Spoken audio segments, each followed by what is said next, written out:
Hello friends, कैसे हैं आप सब। मैं यहाँ पे आपके सामने दिल्ली पुलिस हेड कांस्टेबल का रिक्रूटमेंट का वीडियो लेकर यहाँ पे आया हूँ। ठीक है। सो देखते हैं हम यहाँ पे इसके ओवरव्यू। वो जो ये इसका एसएससी का एग्ज़ाम जो होगा हेड कांस्टेबल में, ठीक है, उसके सारे डिटेल मैं यहाँ पे आपको दूंगा। ठीक है। अब यहाँ पे जो इसका एग्ज़ाम कंडक्ट कराएगा वो होगा आपका एसएससी। ठीक है। और जो नेम ऑफ एग्ज़ाम है वो है आपका दिल्ली पुलिस हेड कांस्टेबल। ठीक है। अब इसमें जो वैकेंसी है वो देखते हैं।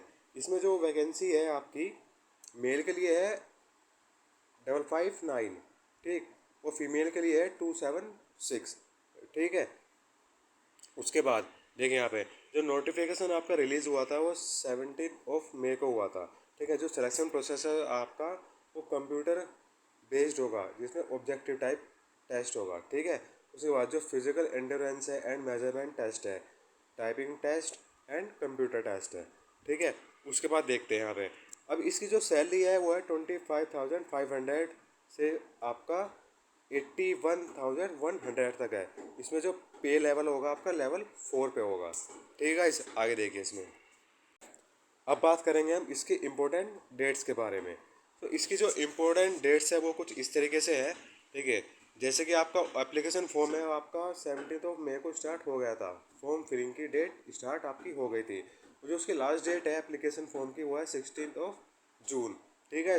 उसके बाद जो आपके ऑनलाइन फीस की पेमेंट होगी वो आपका 17 जून की होगी।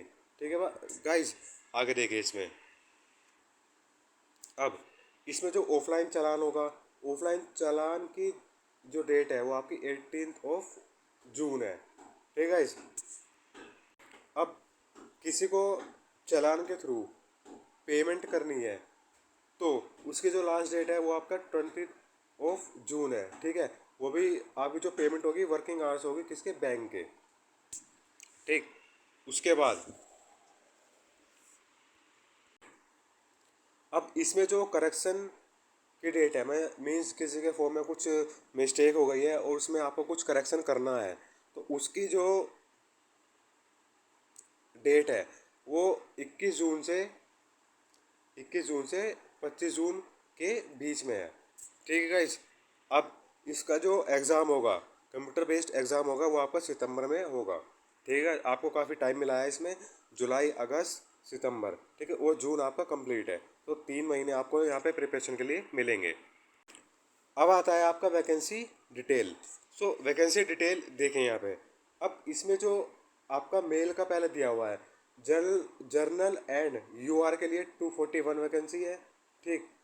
अब यह ईडब्ल्यूएस के लिए 56, ओबीसी के लिए 137, एससी के लिए 65, एसटी के लिए 60। टोटल जो मेल के लिए वैकेंसी है वो है 559। उसके बाद जो फीमेल का है, फीमेल का भी ऐसे दिया हुआ है यहाँ पे 119 जर्नल एंड यूआर के लिए, ईडब्ल्यूएस के लिए 28। ठीक है। और जो ओवरऑल वैकेंसी है वो है आपकी 835। ठीक है। अब आगे देखिए इसमें अब बात करते हैं हम एजुकेशन क्वालिफिकेशन के बारे में। अब कैंडिडेट को यहाँ पे 12 पास होना चाहिए। ठीक है। उसके लिए आप एबल होंगे कि आप इसका फॉर्म फिल कर सकें। ठीक है। एंड इसमें अदर में देखिए जो प्रोफेशनल अटेनमेंट्स है उसमें आपका देखिए इसमें जो आपकी टाइपिंग स्पीड इंग्लिश में होनी चाहिए वो 30 वर्ड पर मिनट होनी चाहिए।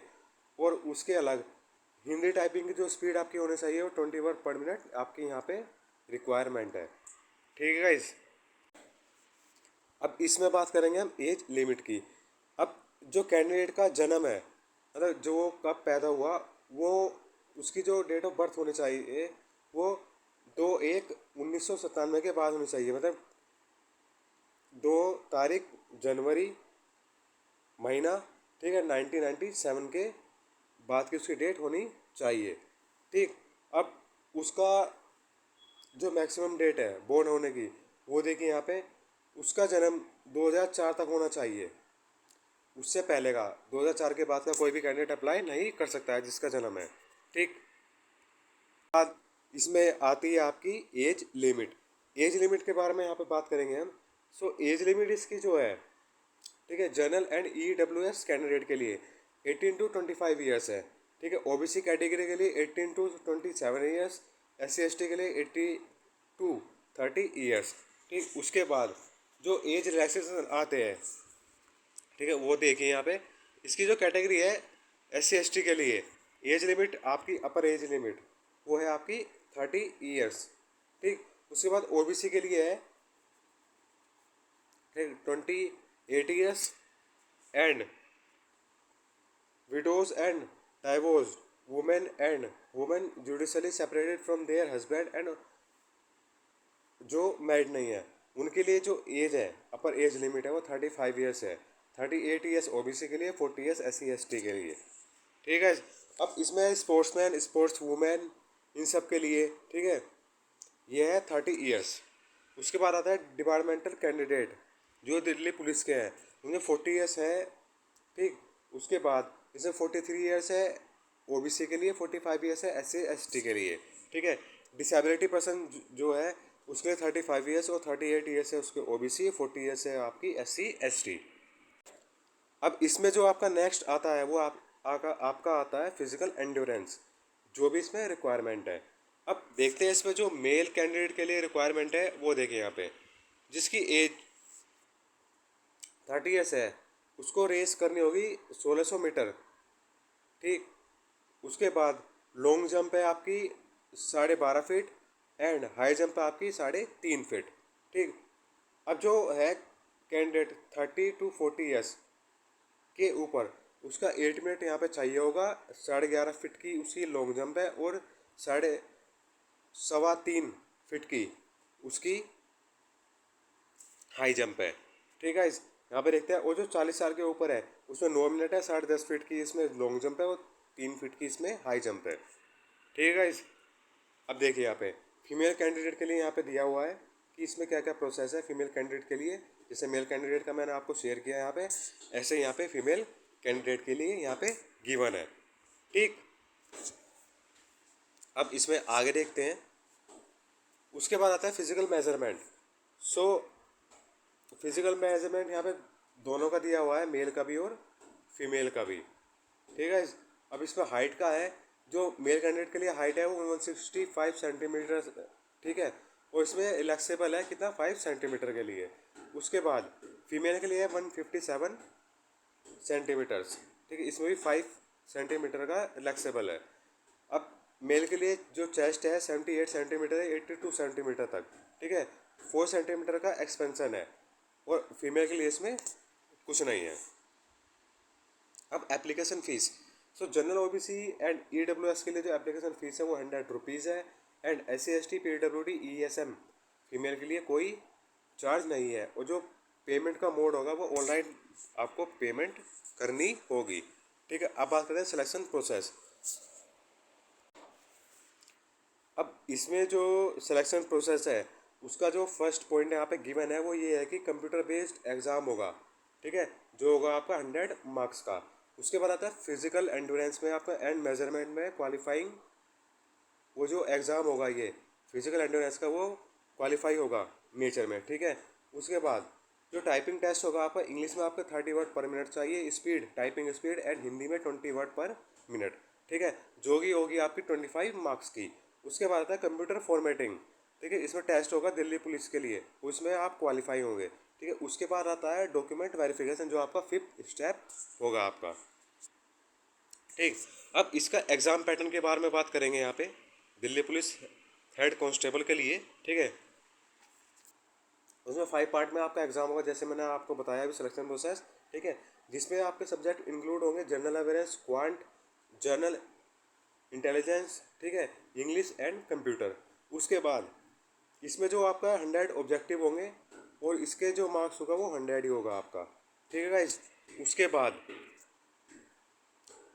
जो कंप्यूटर बेस्ड एग्ज़ाम होगा वो आपका 90 मिनट्स का होगा, ठीक है।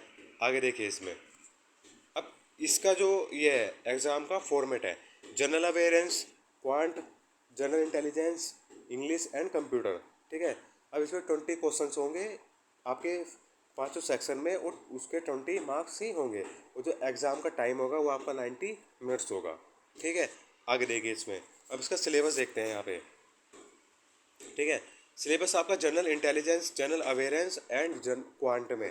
देखिए, semantic analogy, environment around us और नंबर सिस्टम, ये तीनों का है। ठीक है, वेन डायग्राम, करंट अफेयर और एल्जेब्रा। ठीक है, ये सब आपका सिलेबस यहाँ पे दिया हुआ है।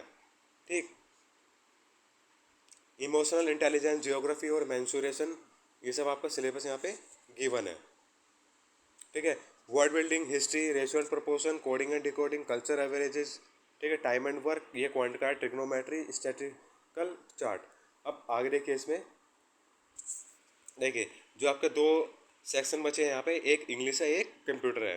ठीक, comprehension passage, basic of computers, closeness, shortcuts and basic knowledge of MS Word. ठीक है, synonym and antonym, word processing, fill in the blanks and MS Excel. उसके बाद आता है spot the error, communications, spelling correction, generations of computer. ठीक है, EDM and Paris, computer abbreviations. ठीक है, अब ये जो हेड कांस्टेबल के लिए कंप्लीट प्रोसेस था, मैंने आपको यहाँ पे आपके साथ शेयर कर दिया है। ठीक है, इफ़ आपको ये सेक्शन पसंद आया तो प्लीज़ इसको शेयर कीजिए और मेरे चैनल को सब्सक्राइब कीजिए।